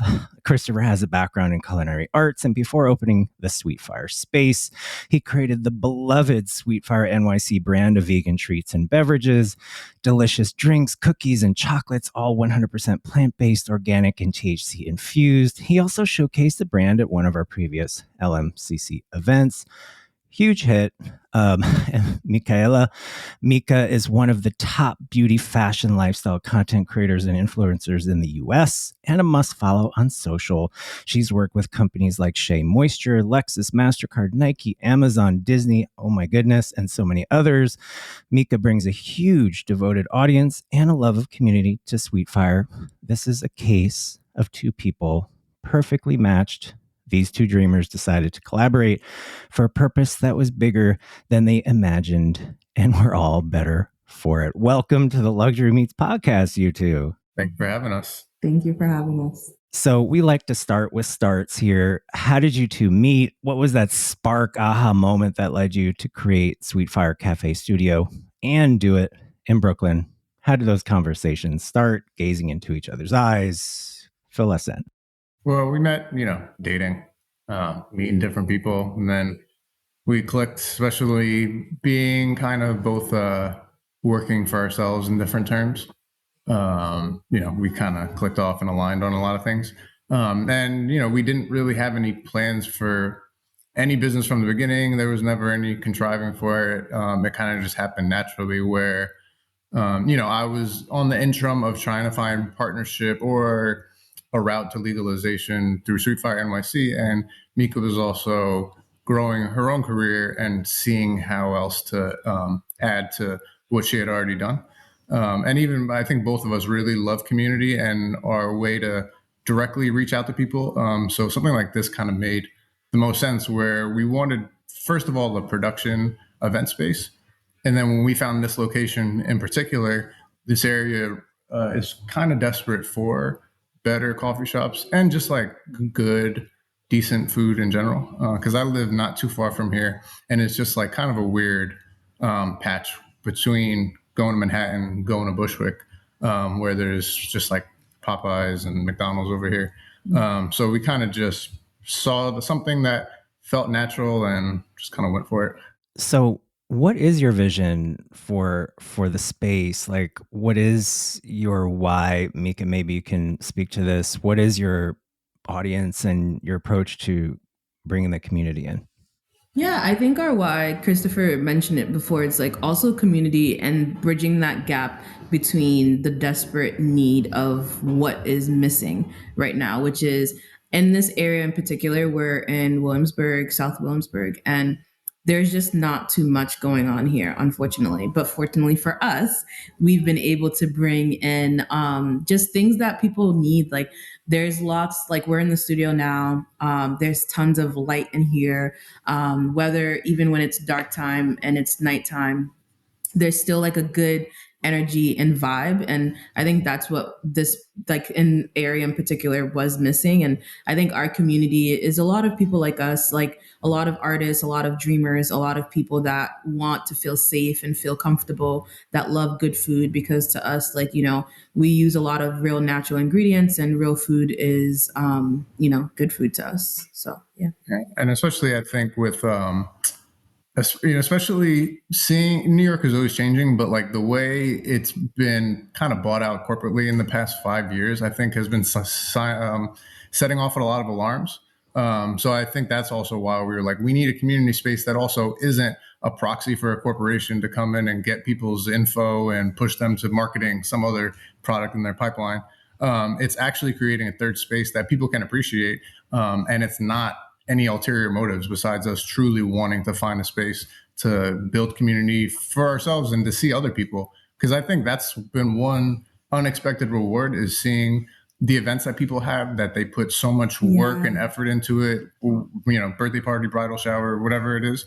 And then seeing those days happen, and, you know, seeing everybody support these people and us just being a part of it and giving them a place to let that happen. And that's a great point. And you, speaking of events, there you recently partnered with and hosted both Hulu and L'Oreal experiences at the Sweetfire space. Can you talk about those and what your approach is to those collaborations? Yeah, so I've been a creator for about 7 years full time, and in the midst of being a creator, I also do a lot of fun on-air hosting, which has gotten me on red carpets.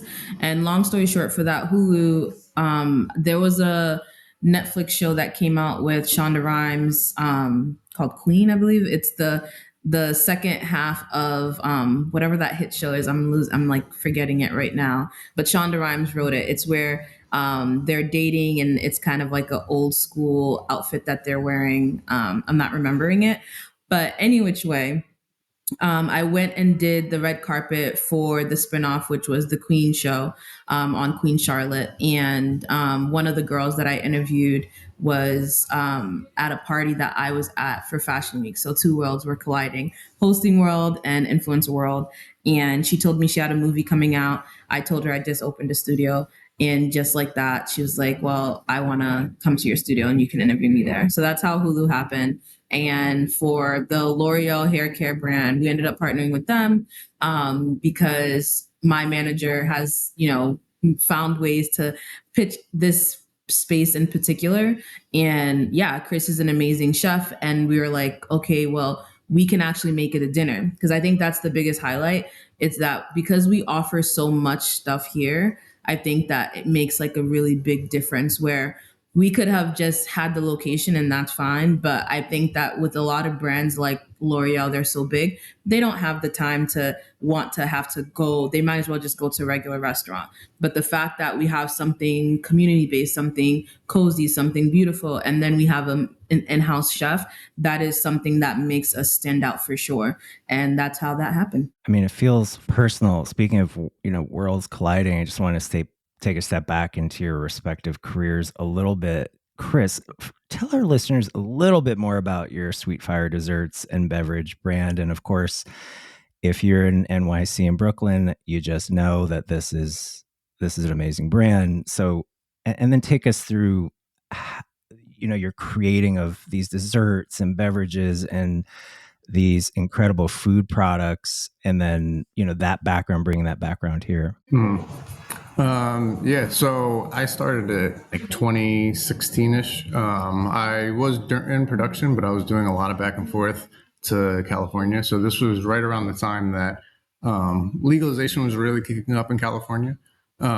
So kind of seeing the hole in the market there, that there wasn't any plant-based edibles, because I had become vegan recently myself, and like the lack of education too, because I had multiple very like renowned dispensaries, the bud tenders, you know, who don't speak for anybody, but were like outright really telling me that you can't have vegan edibles and they don't work and all this stuff, while I already created products and had customers.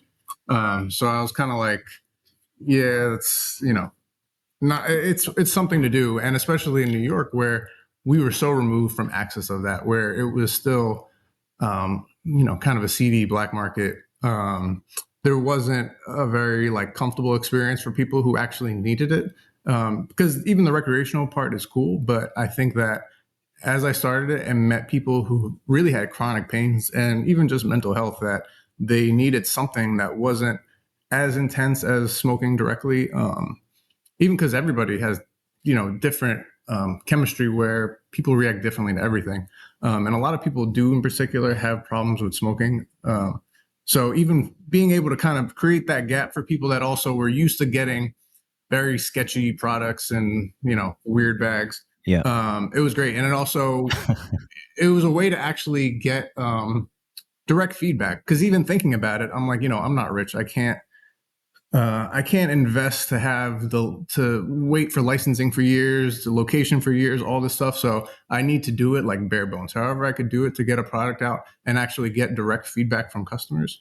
So yeah, I started a direct delivery service and still do that today, but the whole goal was to transition to legalization. So we're now trying to find the best way to smoothly transition from what it was into what's offered now, because even as legislation rolled out in New York, it wouldn't be a clean transition. We would have lost a lot of people. Right. So it seems like a natural transition of you taking your love of food, community, hospitality, creating these delicious experiences for people.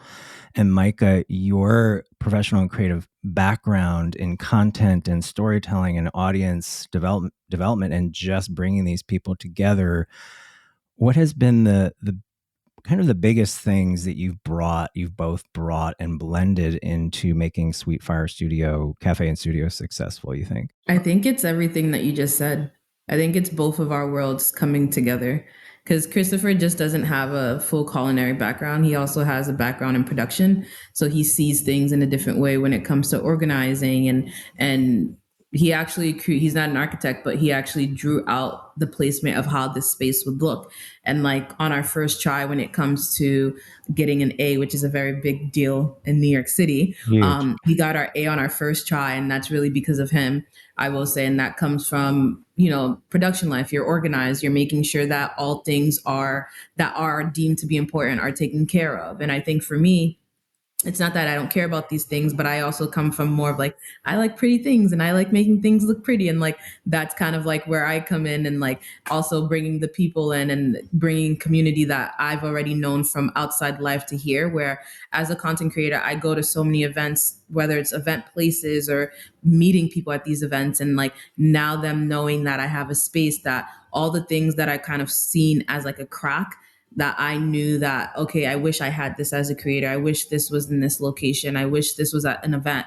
I've also brought that here now. So like we've had content creators come shoot campaigns here. We've had them come have their own parties here. We've collaborated with them. We've, hired people, but it's all from like a collision of both of our, I guess, like strengths. We're playing on both of our strengths heavily. Yeah, I'm fascinated by this importance, especially now, of getting together in person, which is what you're creating on a community level, professional level, culinary level, content level. What are the keys you've seen, having done quite a few events now, to providing a great in-person experience? Can you speak to that a little bit?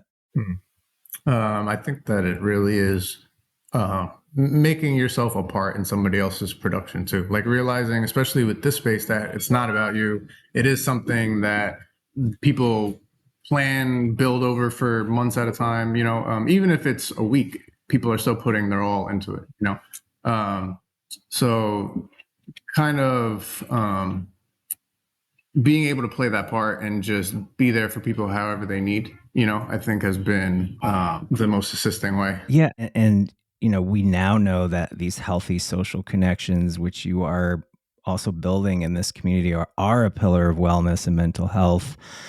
I think a lot of us, I speak for myself, are still slowly emerging from our isolation from the actually incredibly recent COVID pandemic. Yeah, especially the younger generation too. I think they've had the hardest part, which I think now we see too, because it's like we want to service things for ours, but now we see service for people who were in the path of us, and especially with the cards that the younger generation is dealt, they need support and they need to find a way to connect directly. So that's why I think third spaces have been so popular.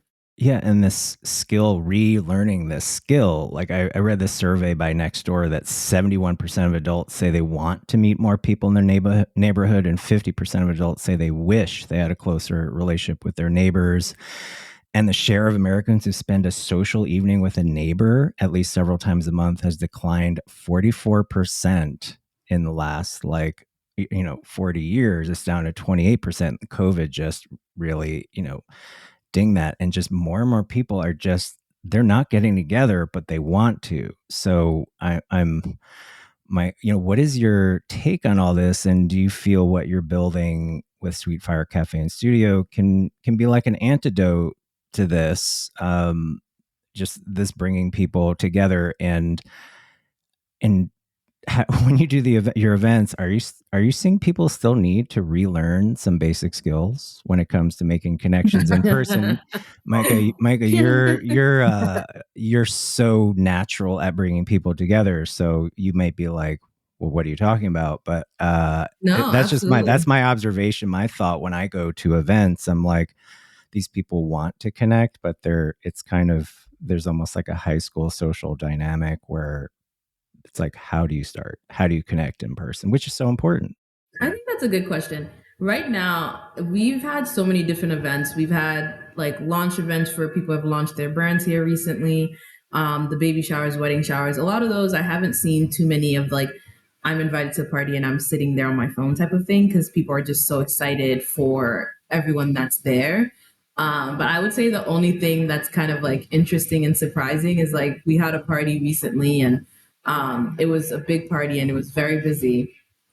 And we were working the bar and everyone was just like not giving us a chance to basically get their order in. So it was just like, I need this now. I need this now. And that's kind of hard to navigate, I would say. It's more of like, yeah, I would say that's the hurry transactional, yeah, like inhuman. Maybe you just need to post like, here's how you say hello to someone. Here's how you, Yeah, and some of that stuff, it's like maybe we're a little removed from food service to remember what it's like, but it does feel like the isolation people have experienced has made their manners dissipate a little bit. And it might not even be manners. It might just be straight awkwardness, because even some people that you come like in like fear. Yeah. Like some people you say, hey, how you doing? And they're a little, taken back or timid. It's like they might not have interacted with anybody up until that point today. So, yeah, they might just also not have that connection. And again, with the importance of the space, I kind of felt that in the cannabis space where like, things were happening, but it was also, especially with legalization, it was a very competitive thing where you were less in spaces just like hanging out and enjoying each other, especially, which like that's what I wanted to see from cannabis, is like give space to the people who don't want to go drink, they don't want to go to bars, they want that experience that comes along with it, and just that like chilled, natural energy of the people who partake. So that's why I think like community space was really more important, especially like legalization is going to be here. It's going to work itself out. Other states, it's going to be back and forth.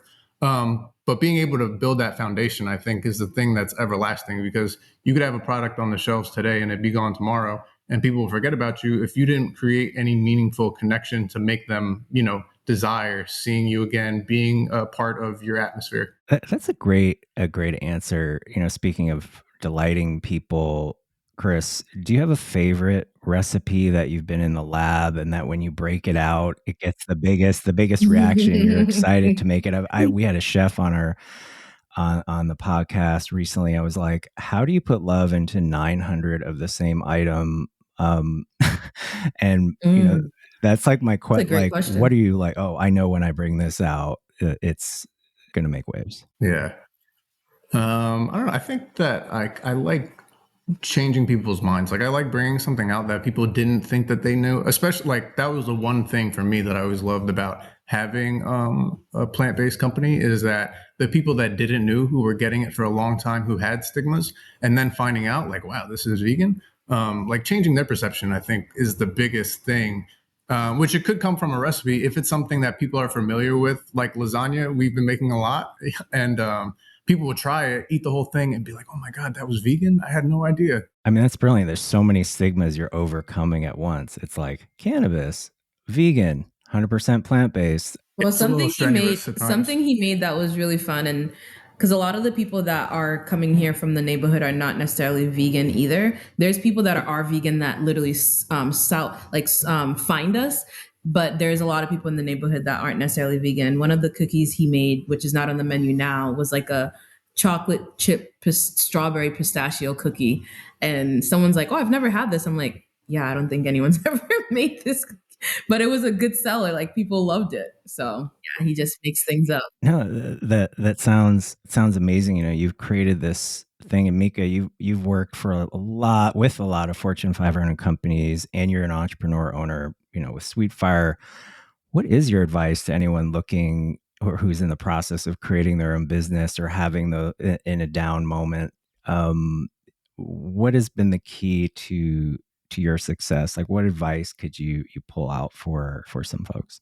I think the biggest thing for me, I think Chris was saying it earlier, was like, even when we first met, I kind of like looked up to him in a way like, I'm so inspired by you because like you're so young and you have this company and like, you know, and for me as a creator and doing on-air hosting, I've always kind of had people tell me, I need to do this, I need to do that. And I never really had my own voice. Like as a creator, you do have your own voice, but when you're partnering with companies, you have to make sure that your voice is the mission that they want you to kind of like have.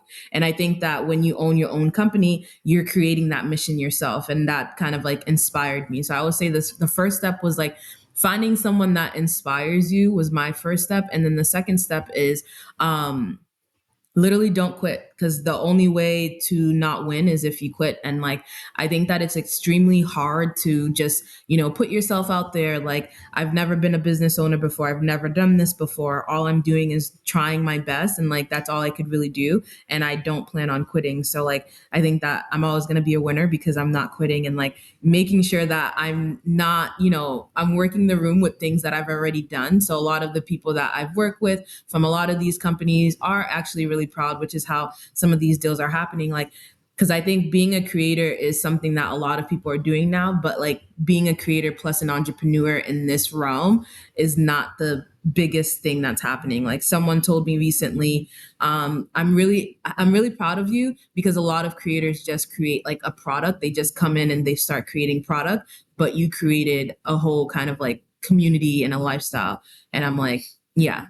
But I didn't start completely from scratch, so that was great too. Yeah, it's like content meets community. That really resonates and that really inspires. I read this thing that kind of similar. It's like you're not going to be successful being someone else. Yeah. You know, and what you're saying that like that really comes through. What you guys are doing is uniquely you, and that's why it's successful.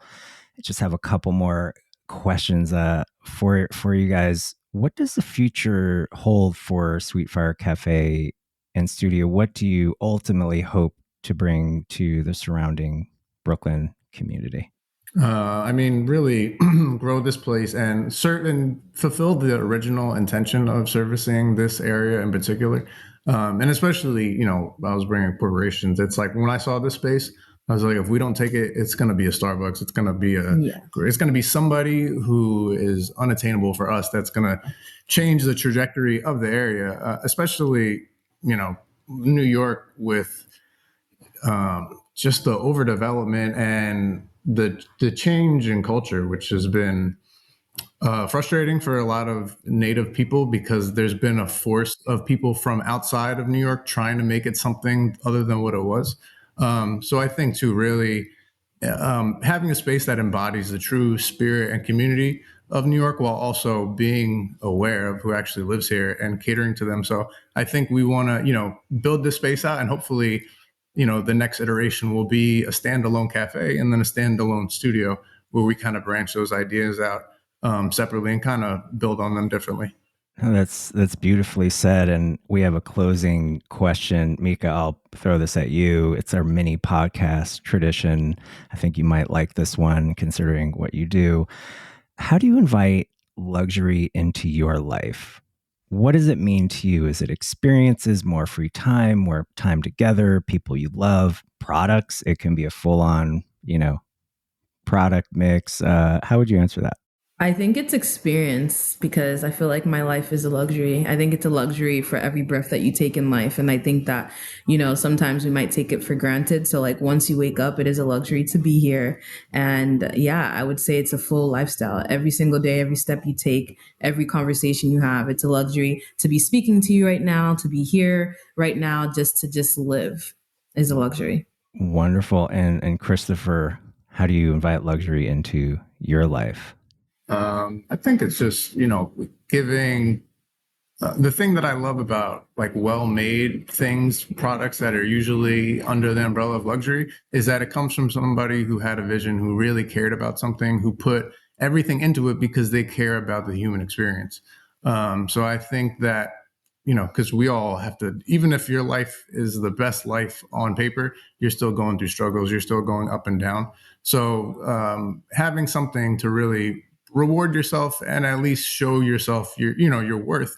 And because it does reflect when you're buying cheap things all the time, when you're not really caring about what you're eating and what you're producing and consuming, that reflects on how you feel about yourself. So I think, inviting luxury into my life in a way of, good quality products is a way of kind of respecting myself and respecting the world too, because most quality products are made with quality ingredients and the intentions of the people who make them, other than people just trying to make money who, they just put something cheap together and don't really care how it's consumed.